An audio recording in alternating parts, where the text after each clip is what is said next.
My girlfriend told me to go home in front of everyone at the beach, so I did. Now her friends won't stop texting me.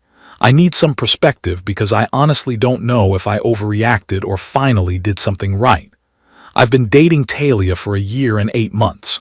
She works in event planning and PR, super outgoing, lives for social media moments and the vibe.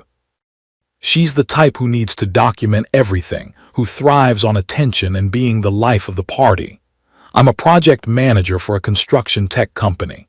Pretty quiet guy, not big on making scenes or being the center of attention. I like a few close friends, I like meaningful conversations, I'm comfortable with silence. We've had our differences but nothing major until this trip. Here's the thing that's been bothering me for a while now. Talia is what I'd call overly friendly with other guys. Like touchy, lots of inside jokes, that kind of thing. Standing really close when she talks to them, laughing at everything they say even when it's not funny, finding excuses to touch their arm or shoulder. At parties, she'd spend more time talking to other guys than checking in with me. I'd be standing there like furniture while she worked the room. Whenever I've mentioned it, she hits me with "you're overthinking," or "why are you so insecure?" Or my personal favorite, "that's just how I am. If you can't handle me being friendly, that's your problem." She'd make me feel like I was this uptight, jealous boyfriend for having basic boundaries. So I started wondering if maybe I was being paranoid. Maybe I was the problem. Maybe this was just what modern relationships looked like and I was being old-fashioned. Last weekend, we went on a beach trip to the Florida Keys with her friend group, about 8 people total. I figured this would be a good test to see if I was really imagining things or if there was something to my gut feeling. Spoiler alert, I wasn't imagining anything. The first 2 days were fine. Normal beach stuff, group dinners, whatever. Everyone was getting along. I was starting to think maybe I'd been wrong about my concerns. Maybe this trip would actually help us reconnect without the usual social media pressure. But then this guy Jace showed up. He's apparently the local tour organizer for some water sports activities one of Talia's friends booked. Jet skis, parasailing, that kind of thing. Good-looking guy, tattoos, that effortlessly charming vibe that comes from talking to tourists all day. You know the type. The kind of guy who knows exactly how good-looking he is. From the moment he arrived, Talia turned it on. Loud laughing at everything he said, even things that weren't jokes. Constantly asking him questions about the Keys, about his life, about the best spots to watch sunset. Touching his arm when she talked. Playing with her hair, the whole performance. At one point we were all at the beach and she asked him to put sunscreen on her back. I was literally standing right next to her holding the bottle and a towel. She'd asked me to grab them from the bag maybe 30 seconds earlier. She didn't even look at me, didn't acknowledge I was there. Just asked Jace with this big smile, "Could you get my back? I can never reach." I didn't say anything. Just stood there holding her sunscreen and towel like an idiot while she sat on the sand in front of this guy. I could feel my face getting hot, but I wasn't going to make a scene. Some of her friends noticed and got quiet. That awkward silence where everyone knows something's off but nobody wants to acknowledge it. A couple people looked at their phones. One person suddenly needed to go to the bathroom. Everyone found somewhere else to look. Talia noticed the shift instantly, and that's when she turned to me and said, loud enough for everyone to hear, "I just asked him to put sunscreen on my back. If you're jealous, go home." Everyone went dead silent. A couple people tried to laugh it off nervously. I just looked at her for a second, then said, "Okay, that's it. Just okay." I didn't argue, didn't yell, didn't try to explain myself to her friends.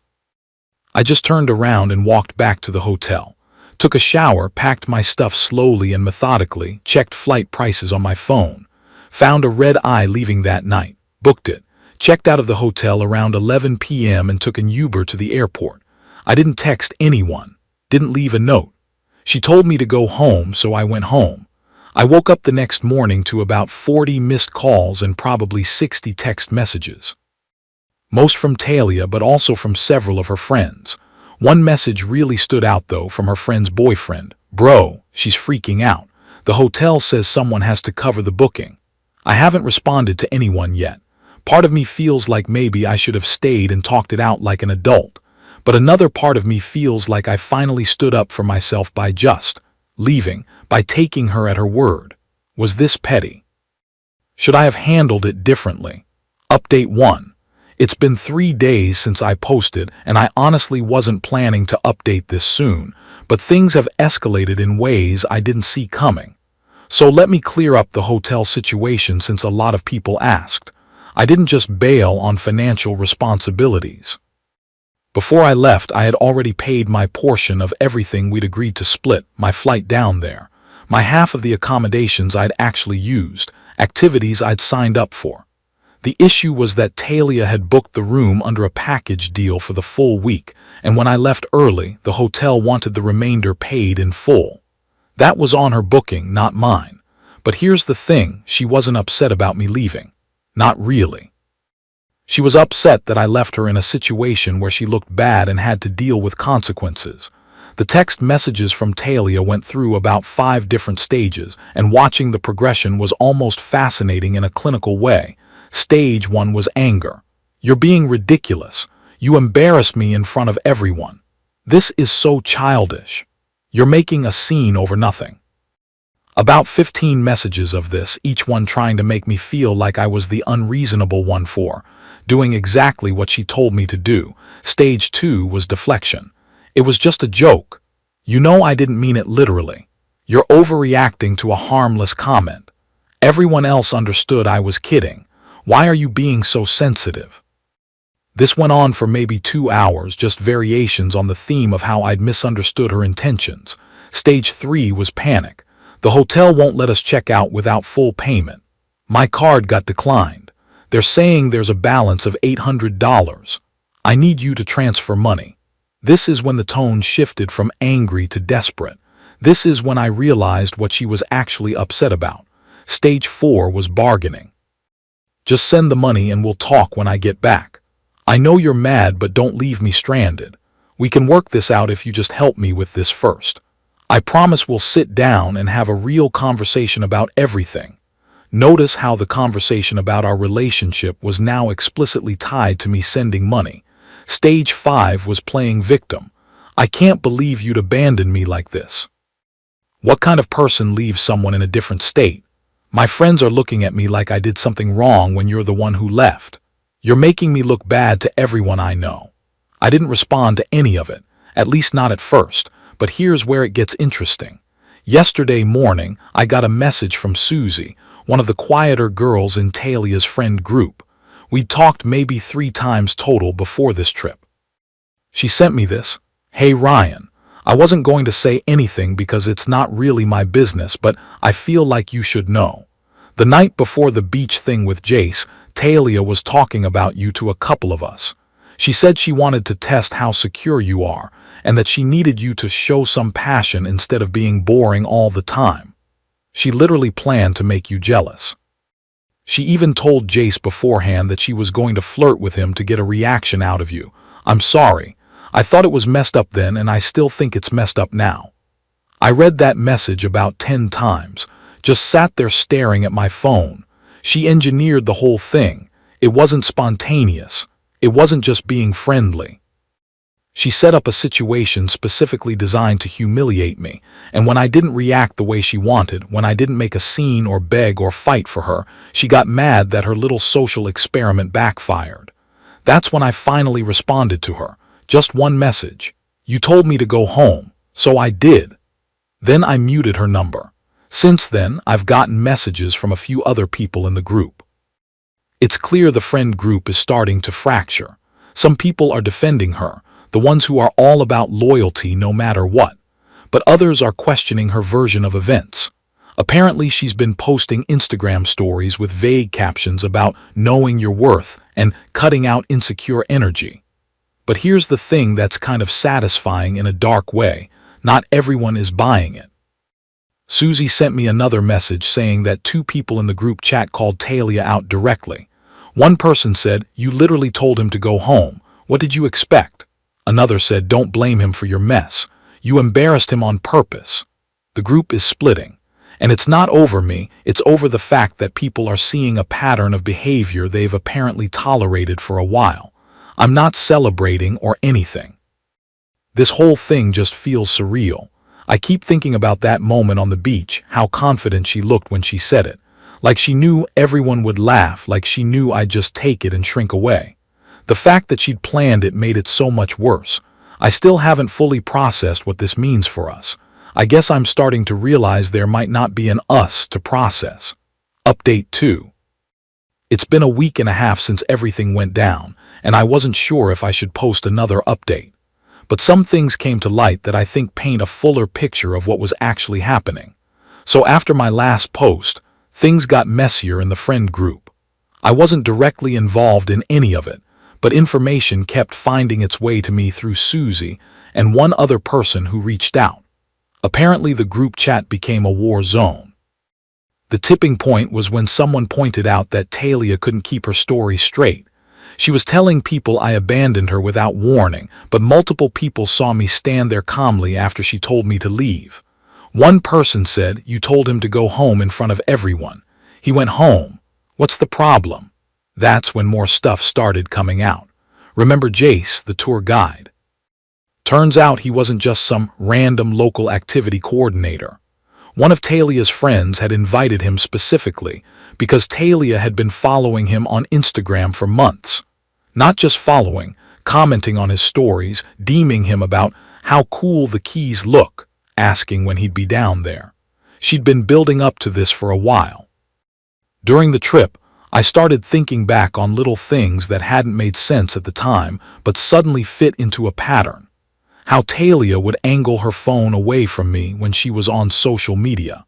How all her Instagram stories from the trip featured everyone except me, like I'd been edited out of the vacation. She'd post photos of the sunset, the beach, the group, Jace helping with the water sports equipment, but somehow I never appeared in a single frame. How she was constantly checking her phone and smiling at messages, but would flip it face down when I walked by. How she'd excuse herself to take a call and come back 10 minutes later looking pleased with herself. I'd thought maybe she was just documenting the trip for her followers. Maybe she was being thoughtful by not posting couple content when we were with a group. I'd explained away every red flag because I didn't want to be that guy, the suspicious, controlling boyfriend she kept saying I was on the verge of becoming. Here's what really got me. One of her friends sent me a screenshot. It was from before the trip, from their group chat planning the vacation. Talia had posted asking if anyone knew hot local guys in Florida. Someone suggested Jace, mentioned he did tour guide stuff in the Keys. Talia responded, "Perfect. Ryan needs to see I have options." I stared at that screenshot for a solid hour, just trying to wrap my head around it, reading it over and over, looking for some alternative interpretation that would make it less calculated than it appeared. She wasn't testing my security. She was testing whether I'd stay around while she kept one foot out the door. She wanted me to see her options, so I'd know I was replaceable, so I'd work harder to keep her interested. It was a power move disguised as social behavior. The "go home" comment wasn't a slip of the tongue or a joke that went wrong. It was a declaration. You're just a prop in my life. Know your place. That realization hit different than the initial humiliation. Last Thursday, she called me from a different number. I almost didn't answer, but I was tired of the limbo, tired of wondering when the next wave of messages would come. Part of me wanted to hear what she'd say when she couldn't rely on text to carefully craft her message. Her voice was this weird mix of defensive and desperate. "You left me there to deal with everything by myself. Do you know how humiliating that was for me? My friends were asking where you went. The hotel staff was questioning me about the booking. I looked like an idiot." I let her finish. Let her get it all out.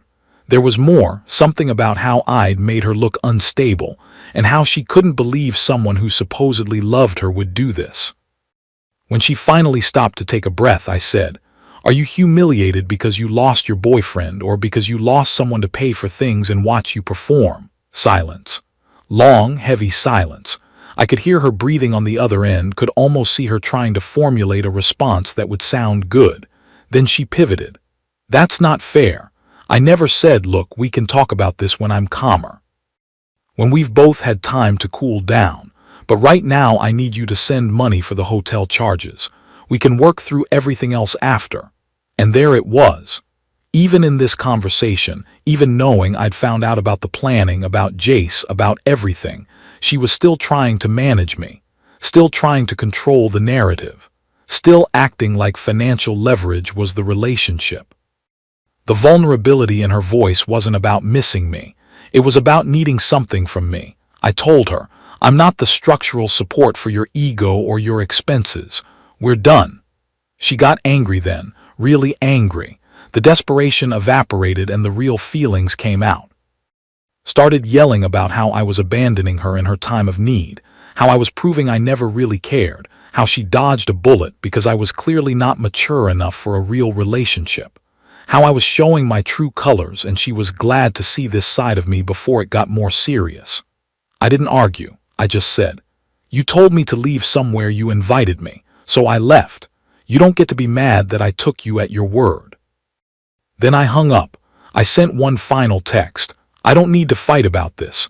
I'm just done being somewhere you let other people treat me like a joke. Then I blocked her number, blocked her on everything. I kept Susie and one other person unblocked just in case there was any actual emergency, but that's it. Since then, it's been quiet on my end. Susie told me Talia has been posting vague things about toxic masculinity and controlling behavior, trying to frame this as me being possessive rather than her being disrespectful. But apparently people who were actually there aren't buying it. I'm not going to lie, part of me is still processing. Part of me wonders if I could have communicated better earlier in the relationship. But the bigger part of me knows that no amount of communication would have changed someone who planned to humiliate their partner for entertainment. So yeah, that's where things stand. I'm done with the drama, done with the circus, just trying to get back to normal life. Final update. I promise this is the last one. I wanted to close out this story properly because a lot of you have been following along. It's been about 3.5 weeks since I left that beach. Everything has settled in ways I didn't fully expect, some satisfying, some just sad, all of it teaching me something I needed to learn. First, the practical stuff. Talia did eventually have to pay for the hotel. From what Susie told me, she had to call her mom and her older brother to wire money because her credit cards were maxed out. The hotel added late fees and some kind of penalty charge. Total damage was around $1,200. I felt zero guilt about that. She made her choices. She dealt with the consequences. But the financial hit kept going. Susie mentioned that Talia's mom was not happy about having to bail her out. Apparently this wasn't the first time Talia had overspent and needed rescue. Her brother made her sign something agreeing to pay him back monthly. And because her cards were maxed and she'd missed a payment during all the drama, her credit score took a hit. She was complaining in the group chat about having to move back home for a few months because she couldn't afford her apartment anymore after her roommate moved out. Turns out when you build a lifestyle around appearances and validation, the foundations are pretty shaky. The friend group situation played out exactly like some of you predicted. Out of the 8 people on that trip, 2 completely cut ties with Talia. They'd apparently been uncomfortable with her behavior for a while, not just toward me, but in general. The whole manufacturing drama for social media content thing had gotten old. They saw this situation as the final straw. 3 people stayed loyal to her, mostly the ones who are just as deeply invested in online validation as she is. They've been posting supportive comments on her vague Instagram stories, that whole queens support queens energy. Whatever. The other 3, including Susie, are kind of maintaining neutral distance, still friendly but not really going out of their way to hang out with her. Susie said the dynamic in that group is permanently weird now, and she's not sure it'll ever go back to normal. Now here's the part that I won't pretend didn't feel a little bit validating. Jace completely ghosted Talia. According to Susie, the day after I left, Talia started getting more obviously flirty with him, probably to save face or prove she still had it, or whatever. Jace was into it at first. He'd signed up for this dynamic from the start. But then the hotel payment drama happened and Talia started asking if he could help out with costs. He apparently made some excuse about having to get back to Miami early and just disappeared, stopped responding to messages, unfollowed her on Instagram. Gone. Turns out guys who are willing to be props in someone else's relationship drama aren't usually looking for anything serious. Who would have thought? The thing that really crystallized everything for me happened about 2 weeks ago. A mutual acquaintance, someone who wasn't on the trip, reached out asking if Talia and I had broken up because Talia was telling people I'd abandoned her during a vulnerable moment and was emotionally abusive. I didn't defend myself to this person. I just said we weren't together anymore and left it at that. But it bothered me for about an hour until Susie sent me something that made me realize I didn't need to defend myself at all. Someone in the friend group had screen recorded the Instagram story from that exact moment on the beach. You could hear Talia's voice clearly saying, "If you're jealous, go home." You could see me standing there, not making a scene, just standing there, then walking away. Susie said she and a few others made sure that video circulated in their social circle when Talia started pushing the emotionally abusive boyfriend narrative. Not to be malicious, just to provide context. The story died pretty quickly after that. People stopped asking me about it. Nobody was buying Talia's version anymore. I didn't need to say anything. The truth just existed. And that was enough. As for me, I've spent the past few weeks just living quietly. Went back to work, hung out with my actual friends, the ones I'd been neglecting because Talia always had plans that required my presence. Turns out I'd missed a lot. I'd been so wrapped up in managing Talia's social calendar and making sure I was available whenever she needed an audience that I'd let real connections slide. Went on a solo camping trip last weekend. Just me, my tent, and a lake in North Carolina. No cell service. No one to perform for. No one analyzing my every reaction to see if I was fun enough or secure enough. Just silence and trees and my own thoughts. It was the most peaceful I'd felt in months. I'm not dating anyone right now. Not really looking to. A couple people have suggested dating apps or setups, and my mom keeps hinting about plenty of fish in the sea. But honestly, I'm fine with just being by myself for a while. After 18 months of managing someone else's need for constant attention and validation, after walking on eggshells wondering if being myself was enough or too much or too boring, silence feels really good. Being alone feels different than being lonely. I'm learning that difference. Talia wanted me to react. She wanted jealousy, anger, desperation, anything that would confirm I was controllable and she was valuable. She wanted to win. I chose to leave so I wouldn't lose myself. Last thing, a few people asked if she ever actually apologized or acknowledged what happened. No, not once. Even when everything came out about the planning, about Jace, about the whole setup, she never said, "I'm sorry." She said, "I'm sorry you felt that way, and I'm sorry this got so blown out of proportion, and I'm sorry you couldn't handle a joke." But she never said, "I'm sorry for disrespecting you. I'm sorry for humiliating you publicly. I'm sorry for treating you like you didn't matter." And that tells me everything I need to know about whether I made the right choice. So that's it. That's the end of this chapter. I'm not expecting to hear from her again. If I do, I won't respond. This story is over. Now I'm just moving forward. Building a life that doesn't need an audience to be meaningful. Finding people who see me as a person, not a supporting character in their show.